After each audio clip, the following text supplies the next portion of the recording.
ആര്യ, ഈ തീപിടുത്തത്തിൻ്റെ വ്യാപ്തി എത്രത്തോളം ഉണ്ട് എന്ന് നമ്മളിപ്പോൾ ഇവിടെ നിന്ന് നോക്കുമ്പോൾ വളരെ വ്യക്തമായി മനസ്സിലാകും. അതായത് ഇതാണ് കോഴിക്കോട് പുതിയ ബസ് സ്റ്റാൻഡ്. ആ പുതിയ ബസ് സ്റ്റാൻഡിനോട് ചേർന്നുള്ള ഷോപ്പിംഗ് കോംപ്ലക്സിൽ അല്ലെങ്കിൽ ഈ പറയുന്ന വസ്ത്ര വ്യാപാര സ്ഥാപനത്തിലാണ് ഇന്നലെ തീപിടുത്തം ഉണ്ടായത്. അത് എത്രത്തോളം വലിയ തീപിടുത്തമാണ്, അതിൻ്റെ വ്യാപ്തി എത്രത്തോളം ഉണ്ടെന്ന് ഈ ആകാശ കാഴ്ചയിൽ നമുക്ക് വളരെ വ്യക്തമായി മനസ്സിലാകും. നമുക്ക് കാണാം പൂർണ്ണമായും ആ മുകൾ വശം പൂർണ്ണമായും കത്തി നശിച്ചിട്ടുണ്ട്. മുകൾ വശം മാത്രമല്ല, രണ്ട് നിലകൾ കത്തി നശിച്ചേ നമുക്ക് ഈ ദൃശ്യങ്ങളിൽ നിന്ന് തന്നെ വ്യക്തമാകും. അപ്പോൾ ഈ തീപിടുത്തം എത്രമാത്രം തീവ്രമായിരുന്നു എന്ന് വളരെ വ്യക്തമാകുന്ന കാഴ്ചയാണ് നമുക്ക് കാണാൻ കഴിയുന്നത് എന്നതാണ്. കാരണം ഇത്രയധികം പേർ ഒരേ സമയത്തുള്ള ഒരു പൊതുസ്ഥലത്ത് അല്ലെങ്കിൽ ബസ് സ്റ്റാൻഡ് പോലെ ആളുകൾ കൂടുന്ന ഒരിടത്താണ് ഈ തീപിടുത്തം ഉണ്ടായിരിക്കുന്നത്. അതുകൊണ്ട് ഈ രണ്ട് നിലകളിലായി തീപിടിച്ചിട്ടുണ്ട്. ഒരു നിലയിൽ മാത്രമല്ല, ഒരു നില അങ്ങേയറ്റം മുതൽ ഇങ്ങേയറ്റം വരെ മുഴുവനായി തീ പിടിച്ച് കത്തി കരിഞ്ഞു പോയിട്ടുണ്ട്. അതിന് താഴത്തെ നിലയിലും തീപിടുത്തം ഉണ്ടായിട്ടുണ്ട്. അങ്ങനെ രണ്ട് നിലകളായി തീപിടുത്തം ഉണ്ടായിട്ടുണ്ടെന്ന് ഈ ദൃശ്യങ്ങളിൽ നിന്ന് തന്നെ നമുക്ക് വ്യക്തമാക്കാൻ കഴിയും. അപ്പോൾ ഒരു നീണ്ട കെട്ടിടമാണ്, ഒരു ചെറിയ കെട്ടിടമല്ല, ഒരു കുറേയധികം മീറ്റർ നീളമുള്ള ഒരു വലിയ കെട്ടിടമാണ്. അപ്പോൾ അതിൽ നമുക്കറിയാം വസ്ത്രങ്ങളാണ് ഉണ്ടായിരുന്നത്. പ്രത്യേകിച്ചും യൂണിഫോമാണ്, അത് പോളിസ്റ്റർ യൂണിഫോമാണ്. അപ്പോൾ കൂടുതൽ തീ പടരാനുള്ള വലിയ രീതിയിൽ തീ ആളിക്കത്താനുള്ള സാധ്യത അങ്ങനെയുണ്ട്. അതൊക്കെയാകാം ഈ തീപിടുത്തം ഇത്രയും രീതിയിൽ വ്യാപിക്കാൻ കാരണം എന്ന് വേണം നമുക്ക് മനസ്സിലാക്കുന്നത്. ഏതായാലും ഇപ്പോഴത്തെ സാഹചര്യത്തിൽ ബസ്സുകൾ, അതായത് ബസ് സ്റ്റാൻഡിലേക്കുള്ള ബസ്സുകൾ ഇപ്പോൾ ആ പരിസരത്തൊക്കെ തന്നെ നിർത്തുന്നുണ്ട്. നമ്മൾ രാവിലെ 6 മണിക്ക് വരുമ്പോൾ 5 മണിക്ക് ഈ സ്ഥലത്തുണ്ടായിരുന്ന ഒരു വ്യക്തി തീ കാണുകയുണ്ട്. അതായത് ഇന്നലെ തീ പൂർണ്ണമായും അണച്ചു എന്ന് പറയുമ്പോഴും തീ പൂർണ്ണമായും അടഞ്ഞിരുന്നില്ല.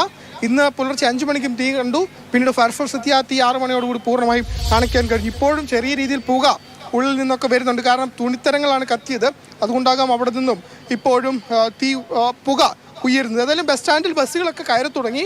ഈ പ്രദേശത്ത് ഈ ഒരു വശത്ത് തീപിടുത്തമുണ്ടായ വശത്തേക്ക് മാത്രമാണ് ബസ്സുകളെ കയറ്റാത്തത്. ഇതിന് നേരെ എതിർവശത്തുള്ള സ്ഥലത്തേക്കൊക്കെ ബസ്സുകളും ആളുകളും ഒക്കെ തന്നെ വന്നു തുടങ്ങി. അങ്ങനെ ആശങ്കപ്പെടേണ്ട ഒരു സാഹചര്യം ഏതായാലും ഇപ്പോഴില്ല എന്നതാണ് ഏറ്റവും ആശ്വാസകരമായ കാര്യം. ഇത് ഒരു ഞായറാഴ്ച ആയതുകൊണ്ട് വലിയ ആശ്വാസമാണ്. ഒരു പ്രവൃത്തി ദിവസമായിരുന്നുവെങ്കിൽ തീർച്ചയായിട്ടും കൂടുതൽ ആളുകൾ ബസ്സുകളും ഒക്കെ തന്നെ ആ സമയത്ത് ആ സ്ഥലത്ത് ഉണ്ടാകാനുള്ള സാധ്യതയും നമുക്ക് തള്ളിക്കളയാൻ കഴിയില്ല. അതിനും ഇപ്പോഴത്തെ സാഹചര്യത്തിൽ ഈ കെട്ടിടത്തിൻ്റെ പൂർണ്ണമായും കെട്ടിയടച്ചൊരു കെട്ടിടം. അപ്പോൾ ഈ ആകാശ ദൃശ്യങ്ങൾ നമുക്ക് വ്യക്തമാകാൻ സാധിക്കും. ചെറിയ 1-2 വെന്റിലേറ്ററുകൾ മാത്രമാണ് പുറത്തേക്കുള്ളത്. അപ്പോൾ ഇതിലൂടെ എങ്ങനെ വെള്ളം ഉള്ളിലേക്ക് ചീറ്റാൻ കഴിയുമെന്നതായിരുന്നു വളരെ പ്രധാനപ്പെട്ട ഒരു വെല്ലുവിളിയായി ഉണ്ടായിരുന്നത്. ഇത്രയധികം തുണിത്തരങ്ങളുള്ള ഒരു കെട്ടിടം, ഇത്രയധികം മീറ്റർ നീളത്തിലുള്ള ഒരു കെട്ടിടം, ആ കെട്ടിടത്തിനുള്ളിലേക്ക് വെള്ളം ചീറ്റണമെങ്കിൽ അതിന് വെന്റിലേറ്റർ സംവിധാനം വേണം. പക്ഷേ ചെറിയ വെന്റിലേറ്ററുകൾ 1, 2, 3, 4 ഇടങ്ങളിൽ മാത്രമാണ് ഉണ്ടായിരുന്നത്. അതിലൂടെ ഇത്രയധികം വലിയ തീ അണയ്ക്കാൻ തക്ക വെള്ളം ഉള്ളിലേക്ക് ചീറ്റാൻ കഴിയാത്തൊരു സ്ഥിതി വിശേഷം ഉണ്ടായി എന്നതാണ്. അതൊക്കെയാണ് ഈ തീപിടുത്തത്തിന് വ്യാപ്തി ഇത്രത്തോളം വർദ്ധിക്കാൻ ഇടയാക്കിയത് എന്ന് നമുക്ക് കൃത്യമായി പറയാൻ കഴിയും. അതായത് നോക്കൂ, ഫെലിക്സ് കാണിച്ചു തരുന്ന ദൃശ്യങ്ങൾ. ഫെലിക്സ് അതിന്റെ എതിർവശത്തുള്ള ഒരു കെട്ടിടത്തിന്റെ ഏറ്റവും മുകളിലത്തെ നിലയിൽ നിന്നാണ് ഈ ദൃശ്യങ്ങൾ നമ്മൾക്ക് എത്തിച്ചത്. എത്രത്തോളം വലിയൊരു നാശനഷ്ടം ഉണ്ടായി എന്നുള്ളത് ഈ ദൃശ്യങ്ങൾ കാണുമ്പോൾ തന്നെ കൃത്യമായി കാണാം. മുഴുവൻ ആ കാലിക്കറ്റ് ടെക്സ്റ്റൈൽസ് എന്ന കടയുടെ ഗോഡൌൺ മുഴുവനായും കത്തിക്കരിഞ്ഞ നിലയിലാണ്. പ്ലാസ്റ്റിക് ഒക്കെ പകുതി കത്തിക്കരിഞ്ഞ് നിൽക്കുന്ന നിലയിൽ കാണാൻ കഴിയുന്നുണ്ട്.